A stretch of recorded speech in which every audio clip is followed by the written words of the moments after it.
Muito boa noite, pessoal. Sejam bem-vindos para mais uma aula do nosso grupo de medicina baseada em evidência. E hoje, particularmente, um assunto que vocês pediram bastante, que foi sobre as novas diretrizes da Sociedade Europeia de Cardiologia, tá? Referente ao tratamento de dislipidemias, tá bom? Então, alguns passos para a gente fixar aqui antes da gente começar a aula. Vamos abordar principalmente dois artigos, dois guidelines, né, que eles publicaram, um mais relacionado à parte de tratamento e manejo da dislipidemia e o outro mais focado também em relação a uma parte muito legal que eles trouxeram agora, que foi da correlação com a saúde mental e as doenças cardiovasculares, tá? Então vamos passar por todos esses tópicos, tá? Depois também vamos fazer algumas análises e inferências, tá? Dos tipos de vieses que seria trazer isso para a nossa prática e como, no final das contas, individualizar isso para os nossos pacientes. Tá bom? Então, e depois no final também a gente vai fazer alguns comentários sobre tudo isso que a gente já vai abordar hoje na aula. Tá bom? Então, começando aqui com o primeiro guideline, que vai falar mais sobre o manejo da dislipidemia, tá? Então, primeira coisa, como que é feito um guideline, um consenso? Isso é importante a gente saber, tá, gente? Porque muita gente acha que só chega alguém lá e coloca, quem está na sociedade vai lá e define o que vai estar, o que não vai estar, tá? E, na verdade, eles utilizam o modelo Delphi, tá? O modelo Delphi modificado. O que acontece? Eles reúnem os principais especialistas na área, né? Então, provavelmente, muitos cardiologistas participaram na elaboração desse guideline, muitos pesquisadores também da área, tá? Principalmente os pesquisadores que estavam participando ativamente dos artigos novos que foram lançados e foram analisados nesse guideline, tá? Então eles reúnem essas pessoas, eles discutem os artigos apresentados junto com a experiência da prática clínica, os dados, e aí eles começam a criar algumas propostas, tá? E aí, o que acontece? Cada proposta que é criada, depois ela tem uma rodada de votação. Resumindo bastante assim, tá? Então, o que é essa rodada de votação?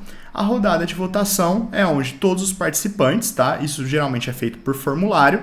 Eles colocam lá tal coisa, tal afirmação, e eles votam, tá?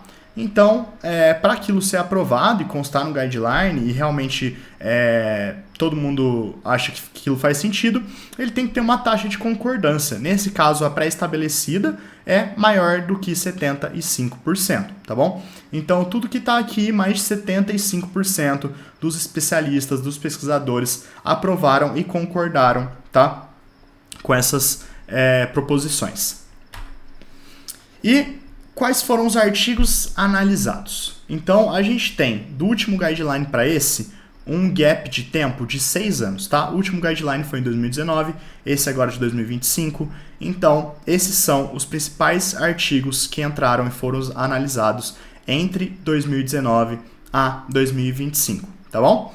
Então, a gente vai focar em alguns mais específicos, tá? Que faz mais sentido a nossa prática clínica de forma geral. Algumas coisas são muito aprofundadas, tá? Como, por exemplo, tem estudos no câncer, no HIV. Eu acho que isso é um pouco mais aprofundado. Quem quiser se aprofundar nessas áreas pode estar fazendo a leitura completa do guideline, tá bom? Então, primeira coisa, esses dois artigos, SCORE2 e SCORE2-OP, né? Eles são pesquisas feitas para basicamente a gente conseguir estratificar os pacientes e fazer a avaliação do risco cardiovascular, tá? A única diferença entre eles é que um é numa população de 40 a 69 anos, o SCORE2, e o SCORE2-OP é numa população mais velha, de mais de 70 anos, tá bom? Então é a única coisa que vai mudar. A gente também tem o estudo CLEAR, né? Que foi a implementação de um novo tratamento, de uma nova linha de tratamento, que é o ácido bempedóico, tá? Muito legal esse estudo. A gente tem o SPORT, que estudou suplementos comparados com placebo, rosuvastatina, e o OMEM, que estudou também o uso de ômega 3 em idosos com infarto do miocárdio, tá? Então esses são os principais estudos que mais chamam a atenção para a gente. E como a gente está lendo um guideline, a gente tem que entender quais estudos esse guideline se baseou para propor tais coisas, tá bom?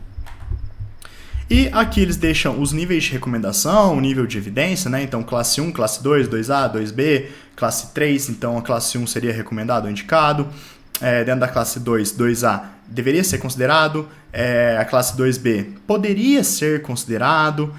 A classe 3 é não recomendado. E a gente tem 3 níveis de evidência, tá? O A, o B e o C, dando um nível de evidência para cada uma dessas classes, tá bom? Então, ao decorrer do artigo, a gente vai se deparar com algumas coisas que ele vai colocar que pode ser classe 1, nível A de evidência, tá? Então, que seria o melhor pra gente. Então, quais são as novidades que o artigo traz pra gente? Então, a primeira é nova estimativa de risco cardiovascular a partir desses 2 scores, tá? Segunda, nova terapia para a redução do LDL colesterol, tá? Que é do estudo CLEAR, utilizando o ácido bempedoico. Temos também uma recomendação sobre a lipoproteína A, tá? Que até então não era tão falada. Recomendações para o tratamento medicamentoso em pacientes com hipertrigliceridemia e recomendações para suplementos alimentares, tá? Então, esses vão ser os principais tópicos que a gente vai estar abordando aqui. E eu queria falar um pouco, antes da gente entrar de fato. Perfeito. Então, vamos falar um pouco sobre essa questão, né, da fisiopatologia, para todo mundo ficar na mesma página, a gente entender quais são os reais benefícios que a intervenção vai trazer para a gente e os mecanismos que a gente está utilizando para isso, tá? Então, basicamente, quando a gente fala da tratamento e manejo da dislipidemia, o que a gente está tratando de fato? O que preocupa a gente? O que preocupa a gente é isso aqui, aterosclerose, certo? E isso aqui nada mais é do que placas na coronária.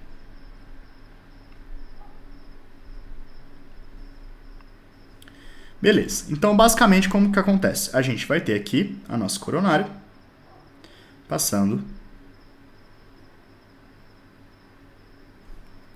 e com o acúmulo do LDL, colesterol ou de outras lipoproteínas, tá? Como a lipoproteína A, como a ApoB, que a gente também sabe que influencia diretamente nesse processo, a gente tem o acúmulo delas aqui, tá? Então elas começam a se acumular aqui. Isso aqui, esse acúmulo, vai gerar um processo de inflamação.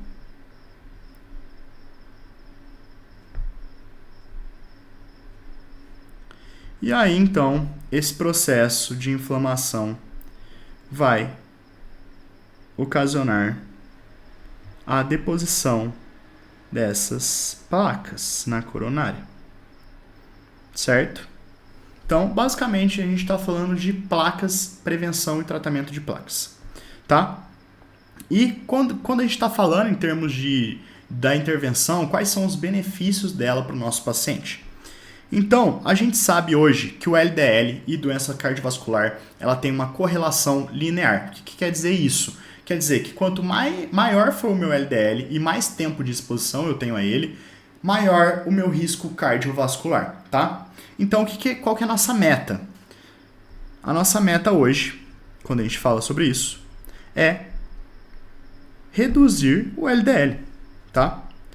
E essa redução, ela traz pra gente que reduzir 1 milimol, ou nos valores que a gente está mais acostumado, cerca de 38 miligramas por decilitro, é o equivalente a reduzir 20% do risco cardiovascular basal do paciente, tá? Então vamos interpretar um pouquinho mais isso. Isso aqui nada mais é que o risco relativo, tá? Porém, o que importa pra gente de fato é o risco absoluto, não o risco relativo. Então, se a gente tem um paciente que tem um risco cardiovascular de 20% de ter um evento cardiovascular nos próximos 10 anos, sempre quando a gente fala em risco é nos próximos 10 anos, tá bom? Então, se esse paciente tem 20%, ele na verdade tem uma redução do risco de ter o evento em 16. Ele vai para 16. De 20, ele vai para 16 com a intervenção. A cada 38 que ele reduz de LDL, ele abaixa 4% do risco cardiovascular basal. Então, esse aqui é o valor da redução absoluta do risco, tá? Isso a gente tem que calcular para cada paciente. Então, por isso que a gente vai individualizar, vai pesar, vai ver se faz sentido. Porém, tem uma coisa legal. Que essa redução aqui, mesmo ele sendo risco absoluto, ele tem um efeito acumulativo. Tem um efeito cumulativo. Então, ele tem essa redução de 4% em cerca de 10 anos. Porém, quanto mais tempo a gente mantém esse LDL reduzido, maior é o benefício e essa redução a longo prazo, tá? Ainda mais se tratando de pacientes mais jovens, porque eles vão viver mais, então eles vão ter mais tempo de tratamento, eles vão ter um LDL menor por mais tempo, então eles vão ter cada vez mais um risco menor, tá? Um risco absoluto menor. Então esses pacientes vão se beneficiar mais da intervenção de forma precoce, tá bom? Porque a aterosclerose, ela depende de 2 fatores, tá? Que é o tempo de exposição e a magnitude. Então, o tempo e o valor do LDL em que aquele paciente está exposto, tá? Que quanto mais tempo com valores maior, ele vai ter um maior risco cardiovascular, tá bom?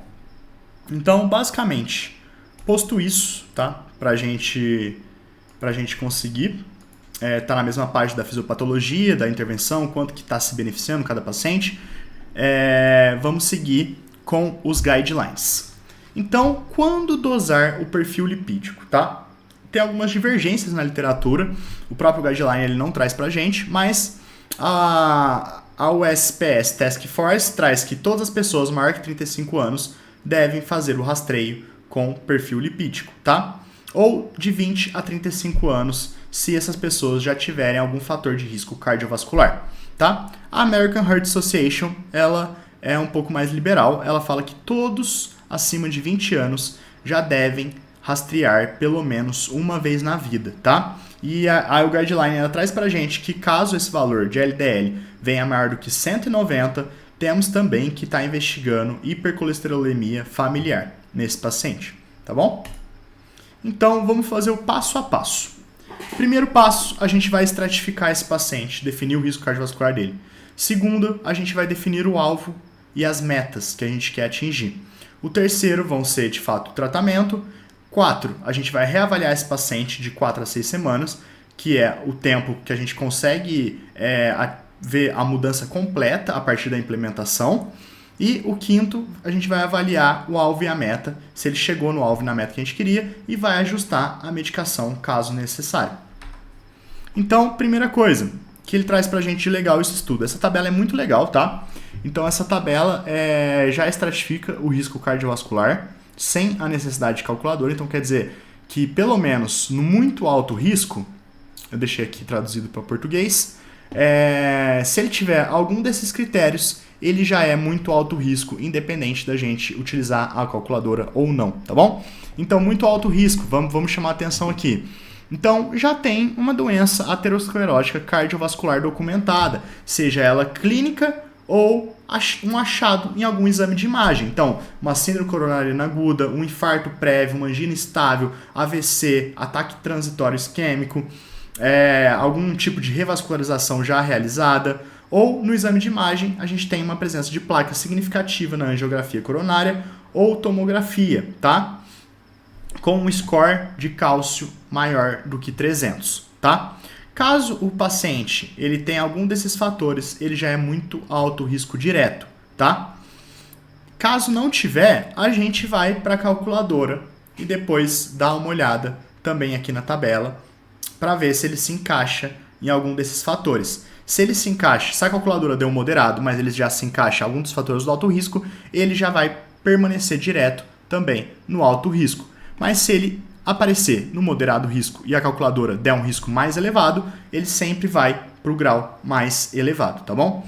Então vamos passar aqui rapidinho só algumas coisas mais legais aqui. Então, alto risco, a gente tem um colesterol maior do que um fator de risco isolado muito elevado, então colesterol maior do que 310, um LDL maior do que 190, uma pressão maior do que 180 por 110, histórico de hipercolesterolemia familiar, um diabetes por mais de 10 anos, uma doença renal crônica moderada, com a taxa de filtração glomerular entre 30 e 59, e aí aqui já o score, tá? O score 2 ou score 2OP, depende da idade do paciente, calculado maior do que 10% de risco e menor do que 20. Então está entre 10 e 20 em uma faixa de 10 anos. E do moderado, a gente tem os principais, que são a diabetes mesmo, então, só que agora em pacientes mais jovens, né? Então DM1 abaixo de 35 anos, DM2 abaixo de 50 anos, com uma duração menor do que 10 anos do diabetes. E os score entre 2 a 10% de risco cardiovascular em 10 anos. E o baixo risco seria quando o score der pra gente um resultado abaixo de 2%, tá bom? Dito isso, vamos para nossas calculadoras, tá? Então a gente tem basicamente essas duas calculadoras, que é a Score2 e Score 2OP. A Score2 em pacientes de 40 a 69 anos, a Score 2OP pacientes 70 a mais, tá bom? Facilmente dá para achar elas na internet, coloquei os links aí também. Porém, a gente vai abordar algumas considerações lá na frente, tá? E outra coisa importante dos estudos é que os pacientes dos estudos, eles não tinham doença aterosclerótica prévia, tá? Então, esses pacientes com doença aterosclerótica prévia, eles não podem ser encaixados na calculadora, eles têm que ir direto no muito alto. Os pacientes também não estavam em uso de medicamentos hipolipemiantes, que isso também vai afetar o resultado da calculadora. Não tinham doença cardiovascular conhecida como um infarto prévio.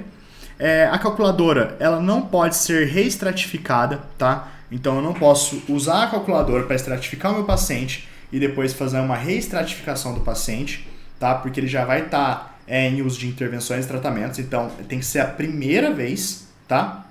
O público do estudo, que a gente vai abordar depois, e os fatores de risco, tá?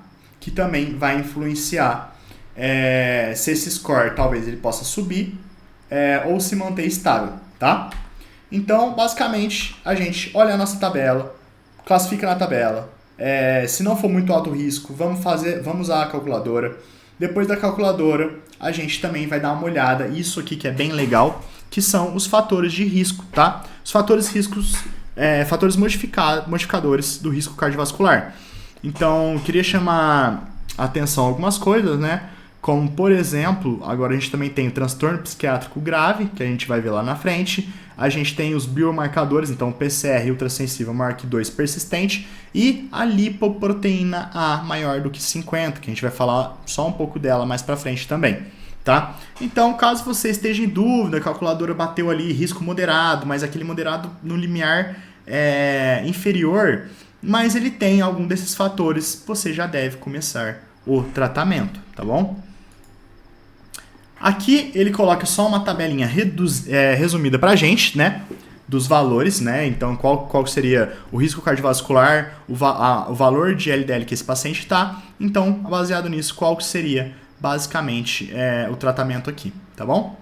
Então, pode ver que nesses valores aqui mais baixos, seria apenas mudança do estilo de vida, e aqui no amarelo ele já considera adicionar alguma intervenção medicamentosa, e no vermelho ele já entra sim direto com a intervenção, tá bom?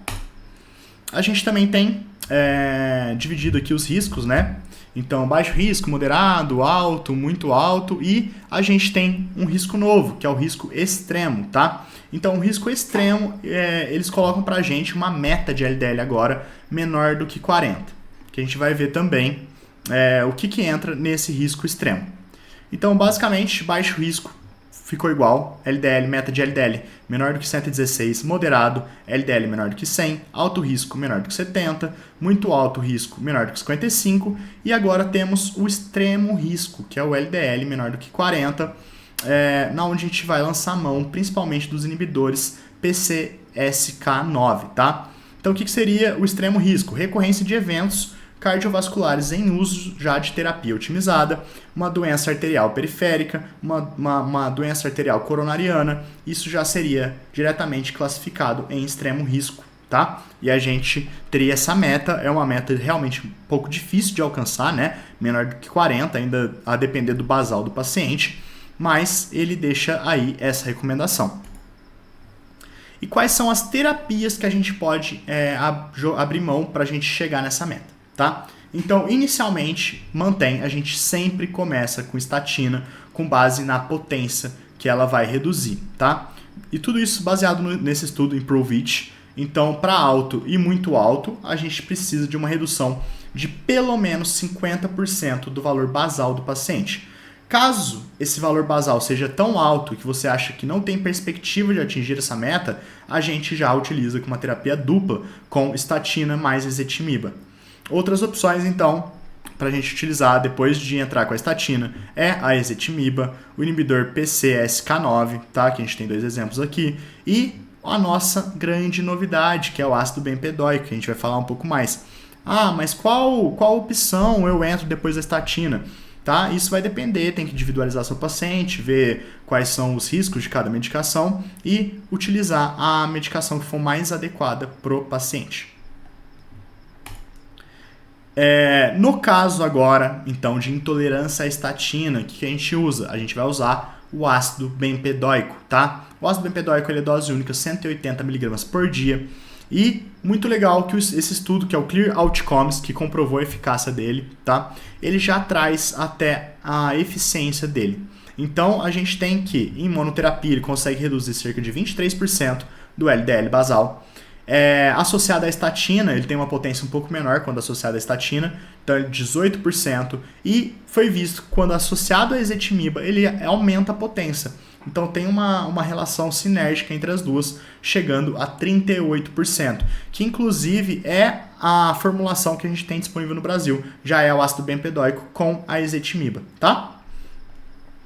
E é importante avaliar também, uma coisa que o estudo traz pra gente, que quando a gente está avaliando o LDL, é um desfecho mole, né? Mas que a gente tem uma relação causal muito forte com doença cardiovascular, tá? Porém, sempre que a gente vai avaliar uma intervenção, a gente tem que sempre estar olhando nos desfechos duros, tá? Então, esse estudo, ele fez uma análise, né, com o tratamento do ácido bempedoico, que reduziu a taxa dos desfechos combinados, tá? Compostos por morte, por causa cardiovascular, infarto, acidente vascular cerebral ou revascularização coronária em 13% com o ácido bempedoico, tá? Então, é uma ótima opção no nosso arsenal, tá? Principalmente naquele paciente que é intolerante à estatina. Aqui também, bem legal, quero deixar um destaque para esse gráfico, porque ele traz as drogas e as combinações delas entre si e o tanto previsto que ela consegue abaixar do LDL basal, tá? Então a gente vê que apenas a estatina sozinha, em altas doses, ela chega a um limiar de 50%. Mas naqueles pacientes muito alto e muito alto risco, talvez a gente precise lançar mão de algumas combinações para a gente conseguir abranger mais de 50% do basal, tá bom? Porque senão dificilmente a gente vai chegar na meta. E a gente tem aquele paciente do extremo que eu falei, menor do que 40, que realmente é uma meta um pouco mais difícil de se chegar, tá? Porém, a gente tem aqui, principalmente, igual eu falei, a PCSK9, tá? Chega na associação com as drogas, ela pode chegar a 86% do basal, tá? Então, é uma opção muito válida e bem-vinda nesses casos. Sobre a hipertrigliceridemia, tá? Então, o que a gente tem? Que assim como o LDL, os níveis de triglicéridos estão muito associados ao risco cardiovascular. E ele independe do nível de LDL. Então, às vezes o nível de LDL pode estar normal, na faixa alvo, porém a gente permanece com os níveis de triglicerídeos aumentados, tá? E a gente tem que sim tratar. Qual que é a nossa primeira opção? Estatina, tá? O que eles tentaram avaliar também nesse estudo STRENGTH? O ômega 3, tá? Porém, o ômega 3 ele não demonstrou benefício em nenhuma redução daqueles desfechos compostos que a gente tem, tá? A gente sabe hoje que o ômega 3 ele reduz triglicerídeos, porém ele reduz muito pouco e isso não impacta em um desfecho clínico, tá? Eles estudaram também um ômega 3 plus, assim, otimizado, que não tem no Brasil e ainda tem um estudo só sobre ele, que demonstrou até resultados um pouco favoráveis, mas a gente não vai extrapolar isso ainda.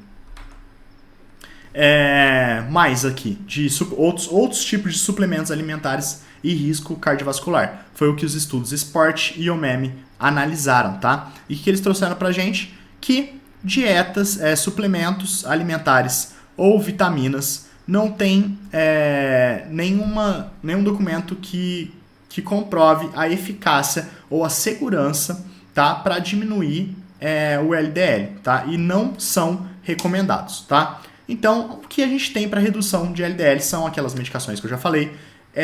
Outros suplementos não existe, não tem nenhuma comprovação que nenhum suplemento reduz o LDL ou diminui o nosso risco cardiovascular, tá bom?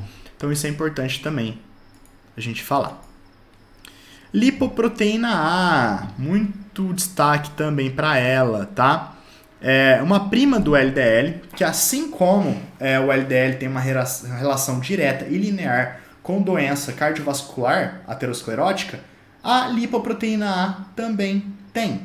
E o valor da lipoproteína A aumentado, ele já é acima de 30. Porém, a gente tem que, para ser algo clinicamente relevante, elas têm que estar acima de 50, tá? E o que eles trazem no guideline pra gente? Que essa medição da lipoproteína A deve ser considerada pelo menos uma vez na vida de cada adulto, tá? Então, cada adulto deveria dosar pelo menos uma vez. Então, a classe é 2A, nível de evidência B, tá? E eu achei muito legal essa calculadora. Vou até abrir aqui pra gente ver e utilizar junto, deixei o link dela aí.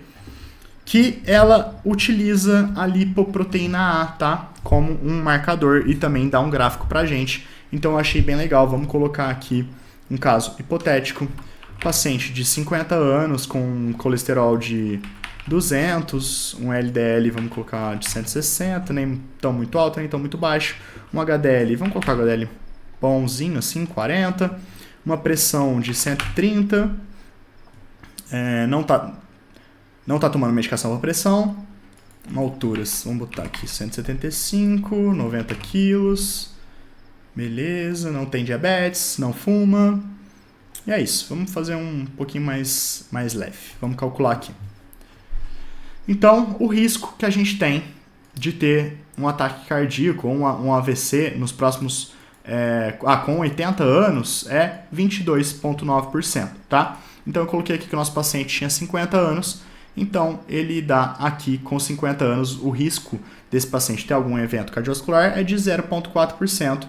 E conforme o passar do tempo, ele vai subindo. Até chegar em 80 anos, ele vai ter um risco de 22,9%, tá? Porém, aqui agora nós temos a lipoproteína. Eu falei para vocês que um valor considerado clinicamente relevante é uma lipoproteína de acima de 50. Então vamos colocar aqui 60 de lipoproteína. E aí ele vai gerar essa outra curva aqui, tá? Aumentando o nosso risco cardiovascular baseado na lipoproteína, tá? Então é muito legal como isso, ele gera essas duas curvas e ele mostra pra gente o quanto que essa lipoproteína está aumentada, tá aumentando o nosso risco cardiovascular, tá? Veja que aumenta em cerca de 7% e tem a comparação das duas, tá? Então isso é bem legal. A lipoproteína, no artigo, eles trazem pra gente também que ela é muito mais associada à parte genética, tá? 90%, parte genética, tá? Do que fatores modificáveis.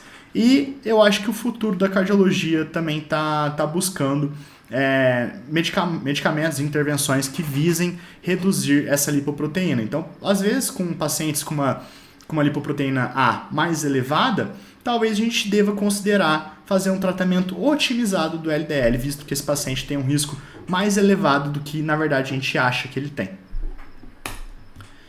Então, aqui o exemplo que eu tinha colocado. E agora, indo para a parte 2, né, que é o guideline que associa doença cardiovascular com saúde mental, que eu achei fantástico, tá? Porque antes eles não consideravam um fator de risco Então, hoje, eles já têm essa correlação com nível de evidência robusta, bem estabelecida na literatura, que saúde mental causa doença cardiovascular e doença cardiovascular piora também a saúde mental. Então, é uma via de duas mãos, tá? E é um novo fator de risco a ser abordado nos nossos fatores de risco, nos nossos próximos passos aí, tá bom? Então, a gente tem essa correlação muito bem definida entre saúde mental e doença cardiovascular, como uma aumenta o risco da outra, tá? E as bases para a gente abordar esse paciente, tá? Então, como que a gente vai abordar e triar esse paciente, identificar essas coisas? Então, eles trouxeram 3 principais ferramentas com uma acurácia relativamente alta das 3, tá? A mais usada para avaliar a ansiedade e depressão. Então, a gente tem a Holley, a PHQ-2, a TAG-2, né? Que isso aqui é mais voltado para transtorno de ansiedade generalizado. Todas com uma acurácia legal, então a gente faz essa triagem, identifica esse problema nesse paciente e tem as ações complementadoras, tá? No guideline tem muito mais, até coloquei aqui pra gente, para quem quiser se aprofundar um pouco mais, checar os fluxogramas estão bem legais, mas eles são muito grandes e ia ficar ruim de trazer aqui todos, tá? Então, basicamente, a mudança do estilo de vida, a abordagem multimodal, né, no paciente, higiene do sono, eles colocam como um fator importante, não só para a saúde mental, como para tantas outras diversas áreas da nossa vida. Então, eu acho que higiene do sono é uma coisa sempre a ser abordada na consulta, que a gente deixa passar muito batido, e a cessação do tabagismo, tá? Então, basicamente é isso. E vamos para as nossas inferências e nossas preocupações, tá? Então, separei aqui algumas coisas, até outras coisas também, conversando com o Dr. Samir, que ele abordou isso comigo, eu achei bem interessante, achei que fazia muito sentido, total sentido, e trouxe aqui também. Então, a gente tem a estratificação pela calculadora SCORE2. Tanto a SCORE2 como a SCORE2-OP, ela é feita na população europeia, tá? E a gente tem muito claro isso, que a calculadora que a gente vai utilizar, ela muda de local para local. Porque o estudo que embasou os dados daquela calculadora foi feito naquele local, naquela população, com aquela cultura, com vários fatores confundidores que a gente não pode extrapolar e generalizar para o mundo todo, tá? Então, assim, é bem legal isso que eles fizeram lá, fica até, assim, uma afronta para o Brasil também estar fazendo esse tipo de estudo para a gente conseguir melhorar a nossa acurácia das nossas calculadoras, né? Porque a gente não tem ainda esse tipo de estudo aqui. Inclusive no site das calculadoras, eles dividem por cidade, tá? Então tem cidade que o risco já é mais baixo, médio, alto e muito alto. Então eles dividem já por 4 níveis que vai mudar quando você jogar os valores na calculadora, dependendo da cidade que você mora. Então, assim, muito legal, parabéns para eles. Fica a recomendação pra gente fazer aqui também. Então eu deixei 2 calculadoras que eu acho que se aproximam um pouco mais com a nossa população, né? Apesar de ainda não ser nenhuma específica pra gente, porém a OPAS da OMS, eu acho que é uma calculadora que se aproxima um pouco mais com o Brasil, estimando até um pouco mais para cima, tá? Então eu acho que já é bem conservadora, e a Prevent também, tá bom? Então fica aí a recomendação de 2 calculadoras melhores que essa pra gente utilizar. Um destaque para o ácido bempedóico, tá? É uma medicação muito bem-vinda, já está disponível no Brasil com uma formulação junto com a ezetimiba, tá? Então a gente vê que principalmente naqueles pacientes que têm intolerância à estatina, a gente não tinha muitas opções de arsenal terapêutico para tratar esses pacientes, e agora a gente tem, tá? Não é tão potente quanto as estatinas, porém já ajuda bastante, tá bom? Estudos com pacientes de baixo risco, tá? Mais fatores de risco. Então, o Jupiter e o Hope, que são os 2 estudos que basicamente também entraram junto na estratificação para calcular os fatores de risco, né, nessa população, eles foram feitos majoritariamente com pessoas de baixo risco, ou com baixo risco mais um fator de risco cardiovascular, né, daqueles que a gente viu na tabela.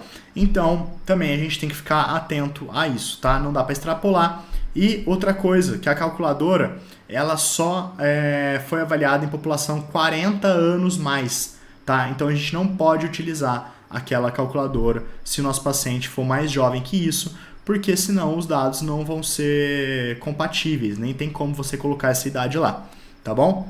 Então também é um problema que na população, por exemplo, 40 a mais, a gente tem que ficar um pouco mais ligado na tabela, fatores de risco individuais desse paciente, para a gente tentar estratificar esse paciente de uma melhor forma, tá? Porque a gente já viu que quanto mais cedo, se esse paciente realmente precisar, quanto mais cedo a gente entrar com tratamento precoce para esse paciente, mais tempo ele vai fazer uso desse tratamento, mais tempo ele vai ter menores níveis de LDL, e então ele vai se beneficiar mais a longo prazo, tá bom? Então acho que isso é importante também. E outra coisa que o Samir falou, muito bem-vindo a fala dele, será que os fatores de risco que eles colocam realmente está englobando tudo que é importante para a gente falar de formação de placas na coronária? Então, alguns dos exemplos que ele falou, cocaína, muito importante, realmente muito importante, tá? Ela tem uma associação muito forte com a formação de placa, um processo inflamatório, junto com a poluição também causa esse processo inflamatório sistêmico.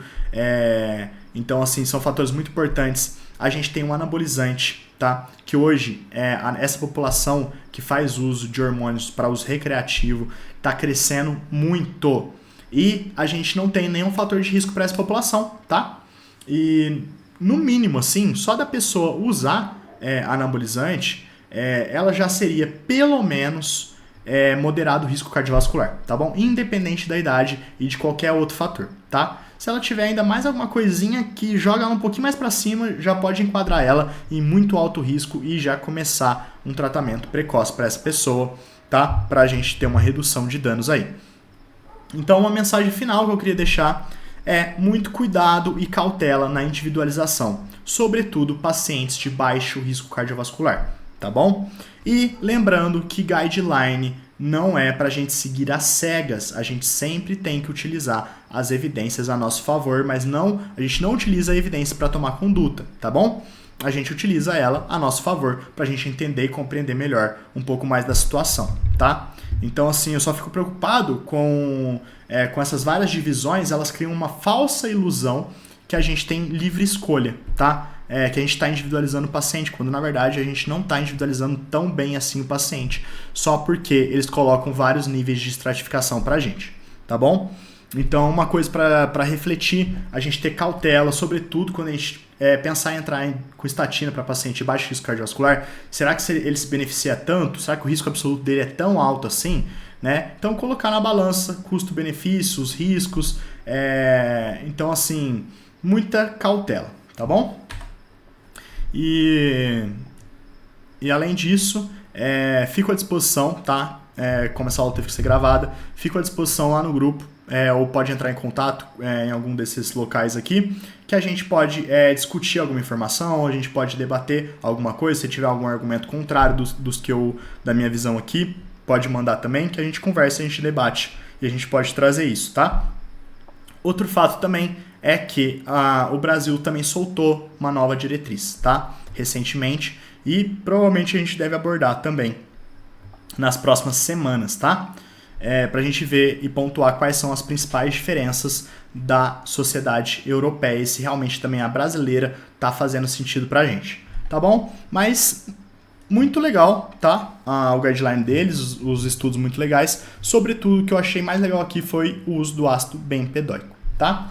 Mas é isso, gente. Então, muito boa noite e obrigado a quem assistiu a aula.